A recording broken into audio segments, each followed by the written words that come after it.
Vamos a hablar de un tema de candente actualidad. La historia tiene actualidad también, ¿por qué no? Sí. El pasado que vuelve, como dice el tango. Vamos a hablar del origen de nuestra deuda externa, un poco la evolución de esta deuda que ha estado en el candelero en estos últimos tiempos. Aparentemente solucionado el tema, sabemos que no, pero bueno, por lo menos hemos puesto un parche que vamos a ver qué consecuencias tiene en el futuro, ¿no? Pero bueno, todo esto comenzó un 19 de agosto de 1822, cuando el ministro Rivadavia, ministro del gobernador Martín Rodríguez, presenta en la Junta de Representantes, que es algo así como la legislatura bonaerense, un proyecto de conseguir un empréstito fuera del país, por unos 3 o 4 millones de pesos. Los objetivos eran construir un puerto en Buenos Aires, fundar 3 ciudades sobre la costa que sirvieran de puertos al exterior, levantar algunos pueblos sobre la nueva frontera de indios y proveer de aguas corrientes a la capital provincial, que era Buenos Aires. Recordemos que todavía no estaba separada la capital del resto de la provincia, cosa que ocurrirá recién en 1880. Por otra ley se disponía que el empréstito no podrá circular sino en los mercados extranjeros. Son datos que nos van acercando a una situación, y ya habían aumentado un poquito más, ya era por 5 millones de pesos, son más o menos 1 millón de libras, y que la base de colocación del empréstito era del 70%, o sea que se colocaba a 1 millón, pero sabiendo que podría salir a la venta al 70, ¿no? Bueno, así que esto que podría ser va a terminar siendo confirmado por la realidad. Expuso el ministro de Hacienda García también, Manuel José García, un personaje que hemos nombrado muchísimo en este programa, no justamente bien, ¿no? Claro. Uno de los traidores más grandes que tiene la historia argentina, que es un título muy importante, ¿no? Entre tantos traidores, claro. El más grande traidor no es poca cosa, ¿no? Tiene una calle que lo tiene una calle, exactamente, que creo que ya se le cambió el nombre, en Barracas, creo que se le cambió el nombre, Manuel José García. Cuando los diputados Esteban Gascón, Juan José Paso y Alejo Castex, que son calles, ¿no? Algunas de Almagro, otras de Palermo Chico, cuestionaron el monto que se iba a pagar de cuota y todo esto, ministro García los tranquilizó diciendo que no se hagan problemas porque la provincia tenía un superávit de 600.000 pesos anuales. Entonces, por supuesto, el diputado Castex hizo la pregunta que hubiéramos hecho todos nosotros: si tenemos un superávit de 600.000 pesos, ¿para qué nos vamos a endeudar? ¿No es cierto? Es una pregunta que sería lógica hacer, ¿no? Bueno, pero los interesados directos en el crédito, en el cual estaba, por supuesto, García y Rivadavia, le dijeron que era una forma de integrarnos al mercado financiero mundial, estar en los mercados. Se usaba ya ese tipo de argumento. Y bueno, la ley quedó aprobada, y también se aprobó algo tremendo que tendrá graves consecuencias, y fue que la tierra pública de la provincia quedaba hipotecada como garantía del empréstito. ¿Quién fue a negociar el empréstito a Londres? Bueno, fueron los ingleses en gran parte, ¿no? Por ejemplo, John Paris Robertson, que tenía en Buenos Aires la J.P. Robertson y compañía, que también tenía sede en Lima, un gran banquero vinculado a la banca inglesa. Fue a gestionar el empréstito con su amigo Alexander Baring, dueño de la banca Baring, que era una familia muy vinculada a la corona británica, ¿no? Cuando llegaron se encontraron con la sorpresa de que le dijeron los Baring que este título era muy atractivo y que en lugar de colocarlo al 70% lo podrían colocar perfectamente al 85%. Pero Robertson decide comunicarle al gobierno de Buenos Aires que en realidad lo habían colocado al 70%. O sea que de entrada hay una ganancia de 150.000 libras para los negociadores, que fueron Braulio Costa, Félix Castro, Miguel Riglos, Juan Pablo Sáiz Valiente y los hermanos Robertson. Esta gente se lleva de entrada, descontando las comisiones, 120.000 libras de entrada nomás, estos negociadores. La cosa recién empieza. De las 150.000 libras restantes, esto que sobraba, tenían que entregarle 120.000 a los negociadores y quedarse con 30.000 los Baring. O sea que quedaban para ellos limpitos 120.000 libras sin haber hecho absolutamente nada. Ya que estaba la casa Baring, se da cuenta que esto es un descontrol, ¿no? Que si le van a mentir al gobierno de la provincia, que si pudiendo colocarlo al 85 le van a decir que está al 70, sí. Y ya que estaba, dice que le van a cobrar aparte 131.300 libras por 4 servicios adelantados e intereses y amortizaciones, más una comisión del 1% sobre estos mismos. Tras el saqueo de la Baring y los comisionistas anglo-argentinos, el hipotético préstamo de 1 millón de libras se convierte en 552.700. Por supuesto, nuestra deuda será por 1 millón de libras, ¿no? Que nadie se llame a engaño. Bueno, pero la cosa no termina acá. Uno diría, bueno, entonces ya sacadas las cuentas, todo bien, la Baring tiene que mandar a Buenos Aires 552.700 libras. Sí. Van a llegar, piensa uno. Claro, pero no. Al gobernador Gregorio de las Heras le pareció que era momento, ¿no? de que mandaran algo. La Baring se conmovió, compró unas 11.000 onzas de oro, que equivalían a 57.400 libras, le descontó el 1,5% de comisión, y el resto lo mandó a Buenos Aires, que fue lo único que llegó realmente en efectivo. Quedaban 450.000 libras, claro, ¿no es cierto? Bueno, pero van llegando en letras de cambio firmadas contra la propia casa Baring. ¿Estamos? Sí. ¿Qué pasa con estas letras de cambio y este dinero que llega a Buenos Aires? En primer lugar, hubo que reembolsarle al consorcio 250.000 pesos adelantados más el considerable interés. El remanente, poco más de 2 millones de pesos, junto con otro millón de letras de tesorería, que creó con este fondo una comisión llamada Junta de Inspección y Economía para Entretenimiento del Empréstito. Entretenimiento del Empréstito, no sé si está clarito. Que estaba muy entretenido de otro lado porque no vino. La Junta estaba presidida por Juan Pedro Aguirre y estaba integrada por Manuel Arroyo y un tal Pinedo. José María Rojas y patrón, sí. Francisco del Sar y Romualdo José Segurola. Podemos imaginarse los oyentes el entretenimiento que se le dio a el préstito, ¿no? Ahora, adivinen los oyentes, podemos hacer un concurso. Adivinen los oyentes quiénes fueron los comerciantes de la plaza que recibieron los fondos para entretenerlos. Bien.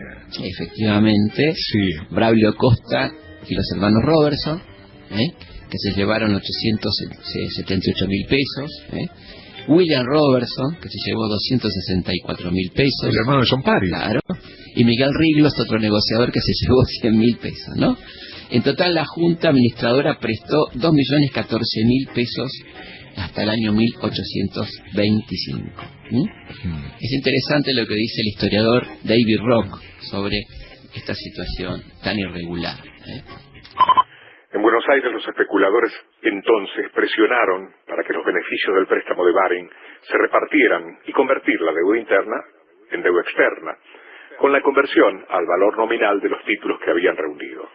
Pero a su retorno de Europa, Rivadavia usó gran parte del préstamo para financiar un nuevo Banco Nacional. Como su predecesor, el banco fue en gran medida dominado por comerciantes británicos, quienes usaron sus facilidades de descuentos para financiar una nueva oleada de importaciones de Gran Bretaña. Extraordinario, lo dice David Rock, ¿no? En definitiva, lo que pasó fue que este crédito y este préstamo y esta deuda de carácter claramente provincial, al crearse el Banco Nacional, se transfirió a la Nación.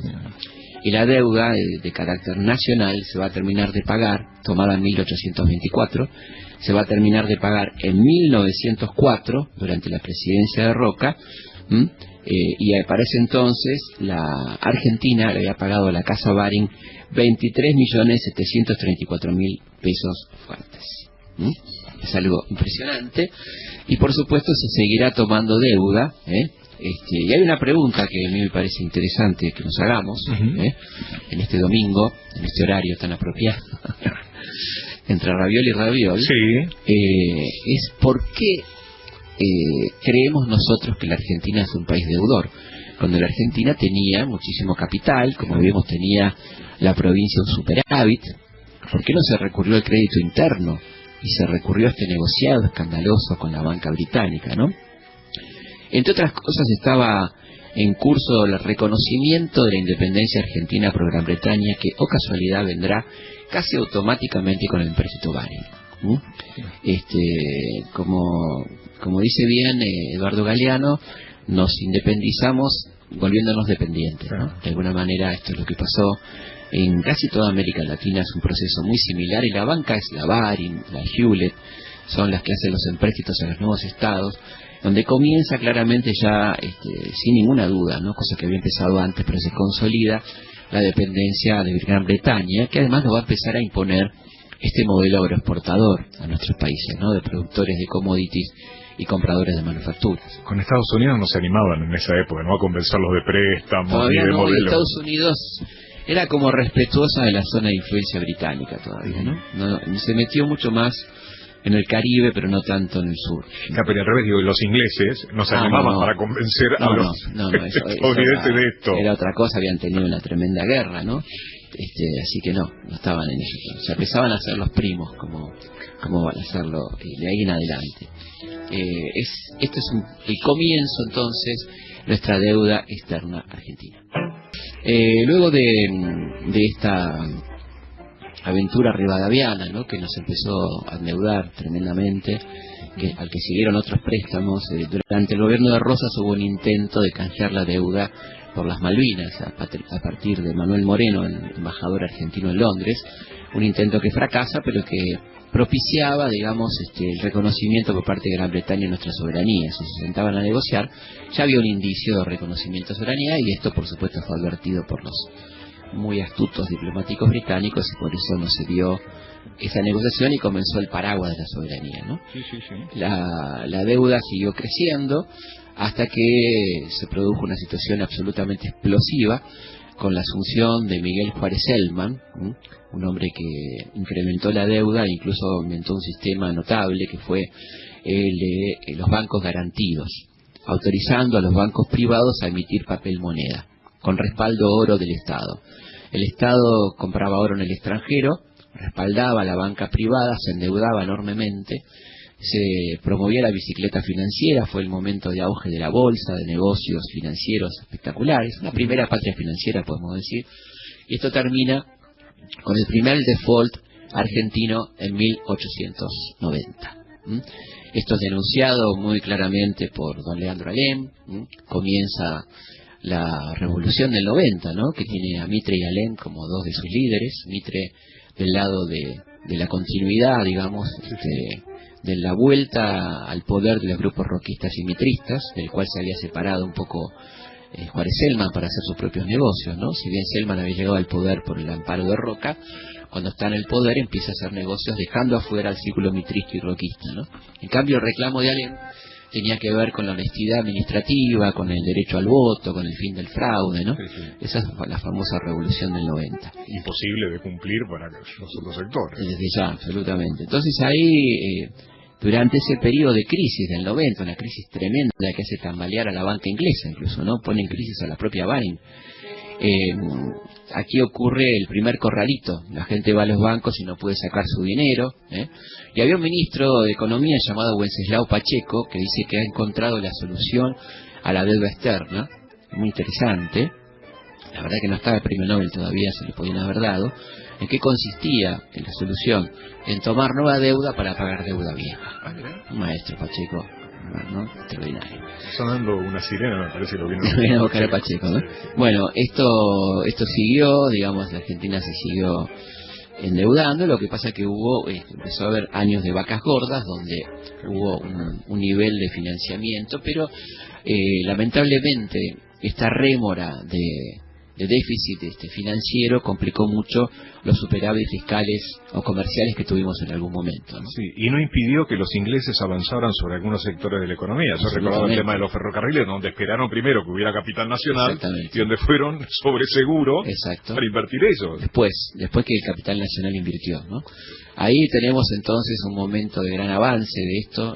Hay un equilibrio interesante de la deuda durante la presidencia de Irigoyen y una vuelta a las andadas durante la llamada década infame, ¿no? Donde se produce el pacto Roca-Runciman, ¿no? Un pacto de, como dice Jauretche, de estatuto legal del coloniaje, ¿no? Una cosa absolutamente tremenda. La deuda se logra pagar en la presidencia de Perón en 1947, se declara la independencia económica cuando la Argentina atiende el servicio de la deuda, ¿no? Y luego se va a volver a incrementar notablemente un poco en los últimos tiempos de Perón, con la crisis que se desata a partir del 51-52 con las dos malas cosechas y la sequía, pero fuertemente a partir de nuestro ingreso al Fondo Monetario con la llamada Revolución Libertadora a comienzos de 1956. Ahí ingresamos al Fondo Monetario Internacional, ahí empiezan a hacernos cumplir los planes del fondo, y empezamos a tener entonces estos planes de ajuste, esta expulsión de empleado público, el cierre de ramales ferroviarios, el plan Larkin, que era el nombre de un militar norteamericano que nos asesora de cómo levantar ramales ferroviarios, ¿no? En la época de Frondizi ya eso, es decir, la deuda externa vuelve a ser un problema en la Argentina, ¿no? Un problema grave, cada vez más grave, más fuerte. Seguimos en Historia de nuestra historia, hablando de la historia de la deuda externa, la trayectoria de la deuda externa argentina. Bueno, vamos a darnos las vías de comunicación para que se comuniquen con nosotros. El mail es historias, con ese final, @radionacional.gov.ar. En este caso con B corta, Gov. Por favor. Gov con B corta. También se pueden comunicar con nosotros a través de nuestra página web, www.elhistoriador.com.ar. También a través de la página de Facebook, Felipe Pigna, página oficial. Ya somos más de 630.000. Están todos invitados, siempre hay lugar para uno más. Bien, me puedo suscribir a la Gaceta Histórica también. Exactamente, en la página web tenemos nuestra revista completamente gratuita que tiene más de 120.000 suscriptores. Se llama La Gaceta Histórica, es una revista hermosa que hacemos con el equipo del historiador. Con la verdad, muchísimo material. Tenemos ahí noticias históricas, hallazgos arqueológicos, congresos, cine histórico, teatro histórico, efemérides, anticipos de libros, cosas que no hace nadie prácticamente en Argentina, es decir, anticipos de libros, fragmentos de libros que se van a publicar, los van a leer antes que en las librerías, en nuestra revista La Gaceta Histórica, a la que pueden suscribirse entrando a www.elhistoriador.com.ar, la reciben en su casilla de correo todos los meses absolutamente gratis. También la pueden ver a través de la tablet o a través del celular, bajándose la aplicación Historia Argentina Felipe Pigna, ¿no? Ahí van a poder leer en su celular y en su tablet la Gaceta Histórica todos los meses. Recibimos libros de los amigos de prensa de las editoriales argentinas y otras no argentinas también. Tenemos acá uno muy importante de Albert Einstein, editado por Crítica, una gran editorial española. Se llama Su vida, su obra y su mundo, de José Manuel Sánchez Ron. Qué hermosa edición, ¿eh? Sí, un libro muy interesante. Inundación en La Plata, lo que el agua no encubrió, de María Soledad Escobar y Gabriel Prosperi, un libro sobre la tremenda inundación de La Plata, sobre la que hay mucho que explicar todavía. De Juan Pegoraro, Los lazos sociales del delito económico y el orden social, de Udeva, la querida Udeva. Sí. Tenemos de la gente del siglo XXI, El cerebro matemático, Stanislas Dehaene, Cómo nacen, viven y mueren los números en nuestra mente.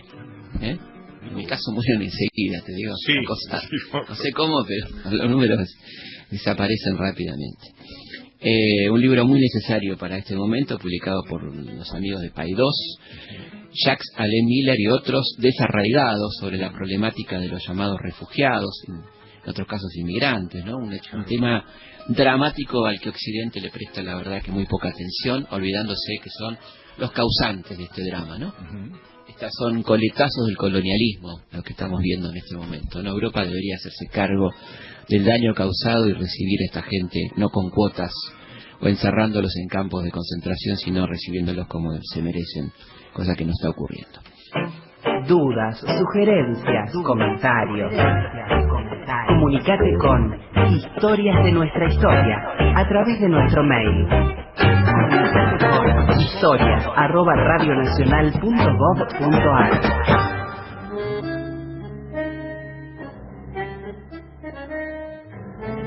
Una sola cosa quería decirte en el transcurso del programa. Yo pensé que Raúl Prebisch eran dos personas. ¿Raúl y Prebisch? No, porque uno era el que criticaba. Sí. Desde, digamos... en los años 80, digamos, ¿no? Claro, yo decía, este tipo debe ser lo más progresista que... Yo creo que son tres personas. Uno es el de los 30 que negocia el Tratado Roca-Runciman. Él está en esa comisión como integrante de ese grupo que va a pertenecer al Banco Central. Otro es el del 57, el 56-57, el Plan Prebisch, que va a dar origen al ingreso al Fondo Monetario, etcétera. Y otro muy distinto es el de los 80, cercano a Alfonsín, que critica la deuda y el endeudamiento y todo eso. Son tres personas diferentes, cada una interesante, con diferentes posturas en cada caso, ¿no? Sí, Raúl Prebisch, efectivamente. Una de las cosas que no mucha gente sabe, porque por supuesto hay una especie de silencio en torno a esto, es que hubo en la Argentina un notable patriota llamado Alejandro Olmos, que llevó adelante una causa por la deuda externa, que tuvo una sanción favorable del juez Ballesteros en el año 2000, condenando a Domingo Felipe Cavallo, José Alfredo Martínez Dios y Alemán, pero como la decisión sobre la deuda la tiene el Parlamento, esa causa pasó al Parlamento y desde entonces no se ha logrado una condena efectiva sobre el asunto. Recordamos que apenas se abre la democracia, el tema era pagaremos la deuda legítima. Exactamente, ¿no? Una de las cuestiones que se debatió mucho en la campaña fue qué deuda hay que pagar. De hecho, en ese primer impulso que tuvo el radicalismo, el diputado Telo Rosas y otros hicieron una comisión donde inclusive Martínez Dios fue por primera vez a declarar, una célebre foto de él en la Cámara de Diputados, muy contrariado, un hombre que se sentía todopoderoso, y lo era hasta cierto momento, contando lo de la deuda. ¿De qué estamos hablando? ¿No? Es muy importante contar la mecánica del endeudamiento y por qué la Argentina en 1976 debía 7.000 millones de dólares y pasó a 1983 a deber casi 50.000 millones de dólares, ¿no? ¿Cómo fue que pasamos de una situación a la otra?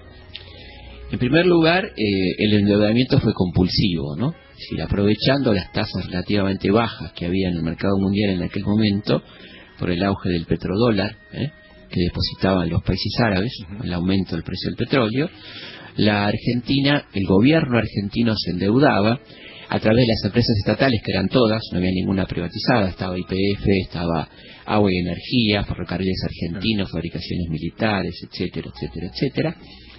Estas empresas tomaban crédito de gobierno a gobierno, del Banco Mundial, etcétera, la volcaban al mercado financiero en lugar de financiar la obra declarada, acueductos, oleoductos, puentes, carreteras, hospitales, que nunca se hicieron.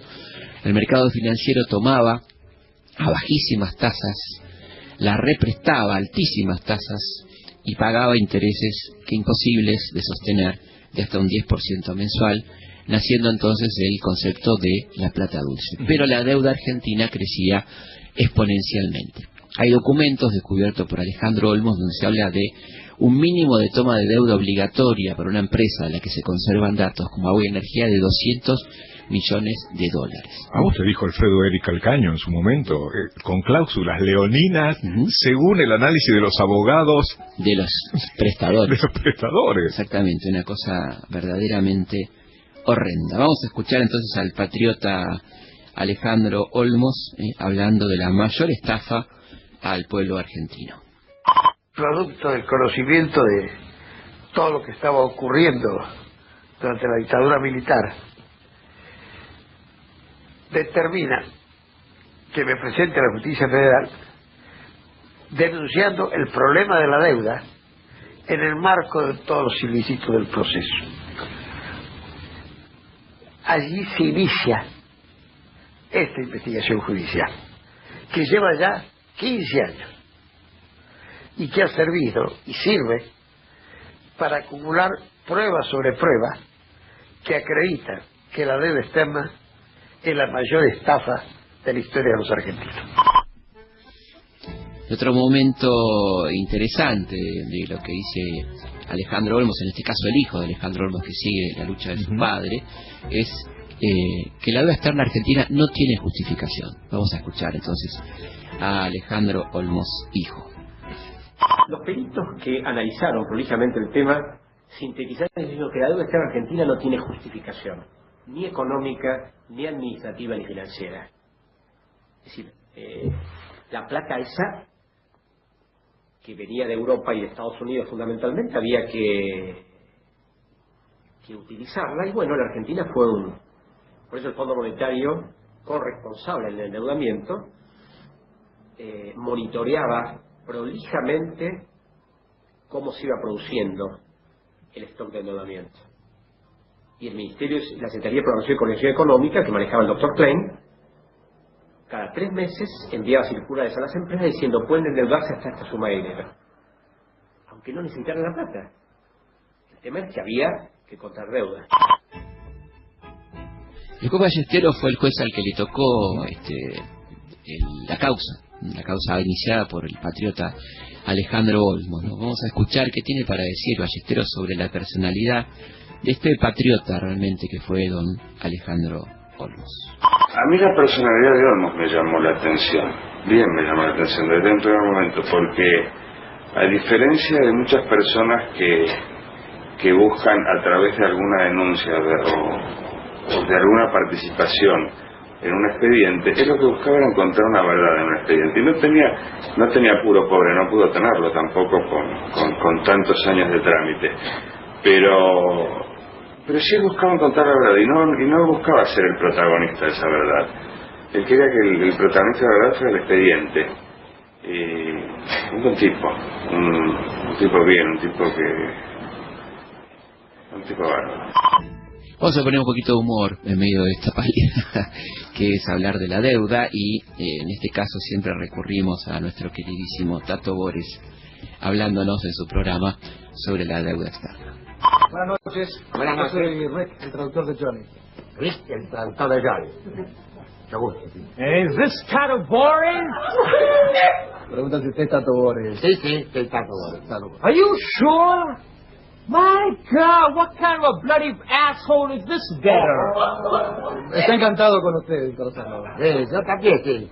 ¿Y qué les puedo ser útil? Well, look, it's very simple, Mr. Tato Bores. Argentina owes the USA $67,000 million. Bueno, que nosotros le debemos a ellos 67.000 palos verdes. ¿Y te gastaste $1,000 en el pasaje para contarme eso? Te lo gastaste totalmente al doble, porque ya lo sabías, He says he already knows that. Okay, so it's very simple. $67,000 million divided by 30 million Argentines comes out to $2,200 per head. Bueno, que 67.000 millones de dólares dividido 30 millones de argentinos son $2.200 por bárbaro. And as I have a ranch down in Oklahoma, I want you to pay me my part right now because I had a real bad crop. I want it right now. Que como le fue mal en la cosecha de la granja que tiene en Oklahoma, viene a reclamar su parte y la quiere ahora mismo. Esto del dedito lo entendí. Y si no lo toman a mal los dos, se pueden meter el dedito en la oreja, ¿verdad? Okay, now listen up. I know you have a wife, 3 kids, daughter-in-law, son-in-law, and a grandchild. So you owe me $17,600. So hand the cash over. Sí, que como, bueno, usted tiene esposa, 3 chicos, nuera, yerno, y el nietito le debe $17.600. Sí, pero mi nieto es posterior a la deuda, así que por él no hay que pagar nada. This is the grandchild came after the death. You tell him the wife of the mother of the kid is a debtor too, so the baby owes me cash as well. Hijo de vientre deudor. Decirle que vaya en todo caso al Banco Central y que lo vea González Fraga y que se arregle con él y que yo lamento mucho que la cosecha en la granja de Oklahoma le haya ido mal.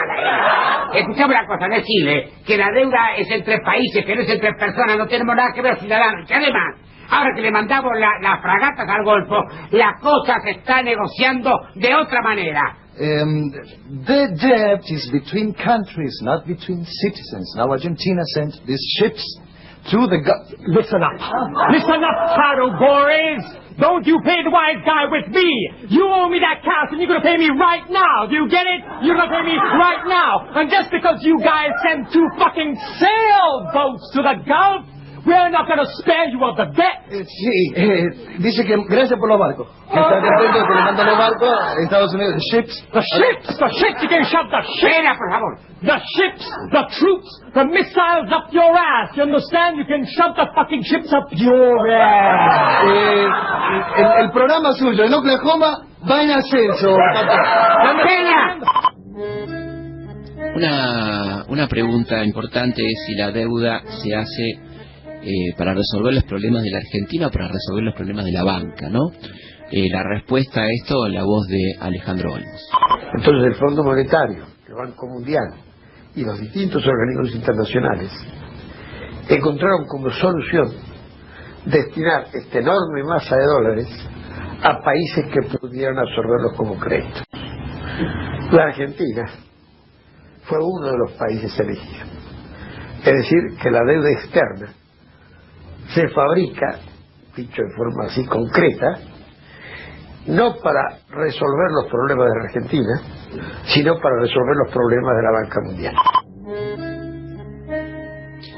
Un tema que ha pasado el olvido, y que es muy importante recordar, es que la deuda argentina prácticamente se duplicó en el año 1982, gracias a la gestión de García del Solar y de Cavallo, cuando estatizaron la deuda externa argentina, ¿no? Cuando la deuda externa de los privados pasó a ser una deuda del Estado argentino, con la excusa de que si no esas empresas dadoras de empleo quebrarían.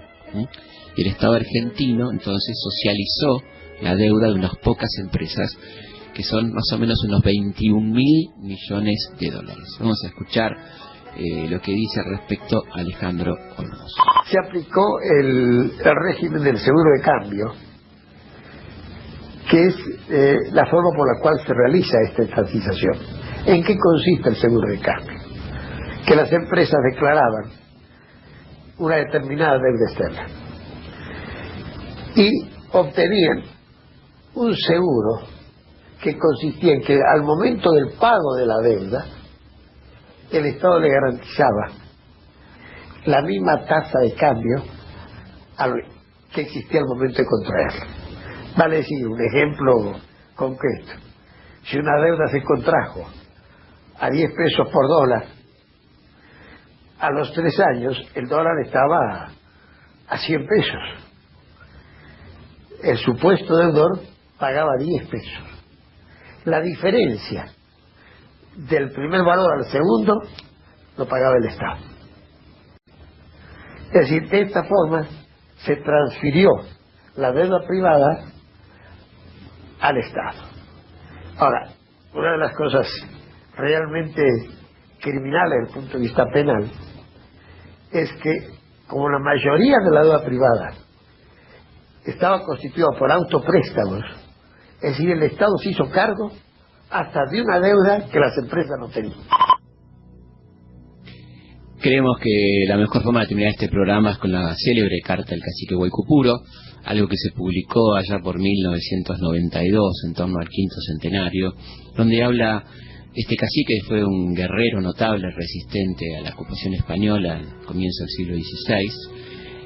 Por supuesto es una ficción, ¿no es cierto?, una carta recreada, donde se pregunta quiénes serían los verdaderos acreedores y quiénes serían los que verdaderamente están en deuda. Vamos a escuchar entonces, para despedirnos, esta célebre carta del cacique Guaycupuro. Nos volvemos a encontrar el próximo domingo a las 14 aquí en Historias de Nuestra Historia.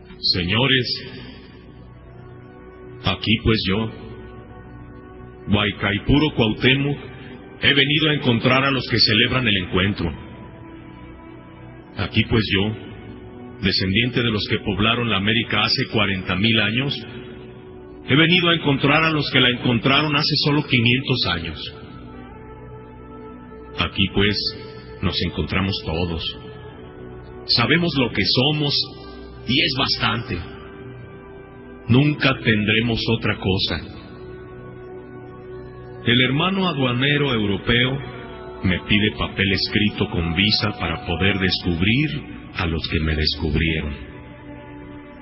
El hermano usurero europeo me pide pago de una deuda contraída por Judas, a quien nunca autoricé venderme. El hermano leguleyo europeo me explica que toda deuda se paga con intereses, aunque sea vendiendo seres humanos y países enteros sin pedirles consentimiento. Yo los voy descubriendo. También yo puedo reclamar pagos y también puedo reclamar intereses. Consta en el archivo de Indias, papel sobre papel, recibo sobre recibo y firma sobre firma, que solamente entre el año 1503 y 1660 llegaron a San Lucas de Barrameda 185,000 kilos de oro y 16 millones de kilos de plata provenientes de América. ¿Saqueo? No lo creyera yo, porque sería pensar que los hermanos cristianos faltaron a su séptimo mandamiento. ¿Expoliación? Guárdeme Tonantzin de figurarme que los europeos, como Caín, matan y niegan la sangre de su hermano. ¿Genocidio? Eso sería dar crédito a los calumniadores, como Bartolomé de las Casas, que califican al encuentro como de destrucción de las Indias, o a ultrosos como Arturo Uslar Pietri, que afirma que el arranque del capitalismo y la actual civilización europea se debían a la inundación de metales preciosos. No, esos 185,000 kilos de oro y 16 millones de kilos de plata deben ser considerados como el primero de muchos otros préstamos amigables de América destinados al desarrollo de Europa. Lo contrario sería presumir la existencia de crímenes de guerra, lo que daría derecho no solo a exigir devolución inmediata, sino la indemnización por daños y perjuicios. Yo, Guaycaipuro Cuauhtémoc, prefiero pensar en la menos ofensiva de estas hipótesis. Tan fabulosa exportación de capitales no fueron más que el inicio de un plan Marshall-Tezuma para garantizar la reconstrucción de la bárbara Europa, arruinada por sus deplorables guerras contra los cultos musulmanes, creadores del álgebra, el baño cotidiano y otros logros superiores de la civilización. Por eso, al celebrar el 5º centenario del empréstito, podremos preguntarnos, ¿han hecho los hermanos europeos un uso racional, responsable, o por lo menos productivo de los fondos tan generosamente adelantados por el Fondo Indoamericano Internacional? Deploramos decir que no. En lo estratégico, lo dilapidaron en las batallas de Lepanto, en armadas invencibles, en terceros Reich y otras formas de exterminio mutuo, sin otro destino que terminar ocupados por las tropas gringas de la OTAN, como en Panamá, pero sin canal. En lo financiero, han sido incapaces, después de una moratoria de 500 años, tanto de cancelar el capital y sus intereses, cuanto de independizarse de las rentas líquidas, las materias primas y la energía barata que les exporta y provee todo el tercer mundo. Este deplorable cuadro corrobora la afirmación de Milton Friedman, según la cual una economía subsidiada jamás puede funcionar y nos obliga a reclamarles para su propio bien el pago del capital y los intereses que tan generosamente hemos demorado todos estos siglos en cobrar.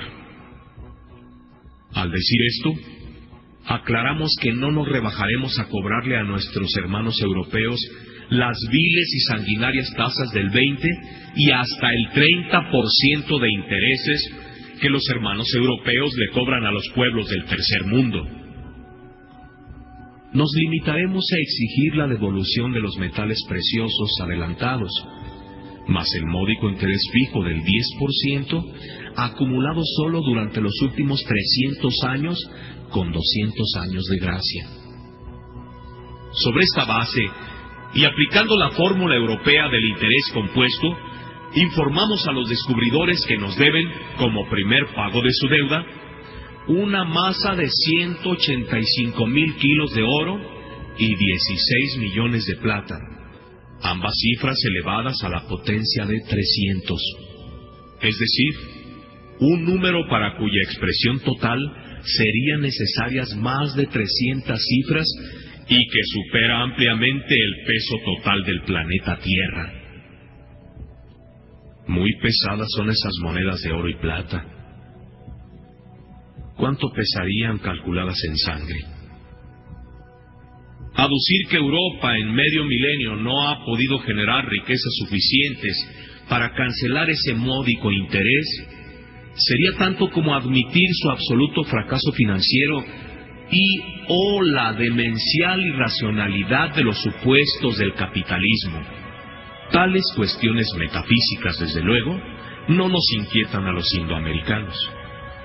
Pero sí exigimos la firma de una carta de intención que discipline a los pueblos deudores del viejo continente y que los obligue a cumplir su compromiso mediante una pronta privatización o reconversión de Europa que les permita entregárnosla entera como primer pago de la deuda histórica. Dicen los pesimistas del viejo mundo que su civilización está en una bancarrota que les impide cumplir con sus compromisos financieros o morales. En tal caso, nos contentaríamos con que nos pagaran entregándonos la bala con que mataron al poeta. Pero no podrán, porque esa bala es el corazón de Europa. Historias de nuestra historia. Conducción, Felipe Piña. Coconducción, Roberto Martínez. Producción, Martín Piña. Archivo, Mariano Faín. Edición, Martín Mesuti. Yo tengo una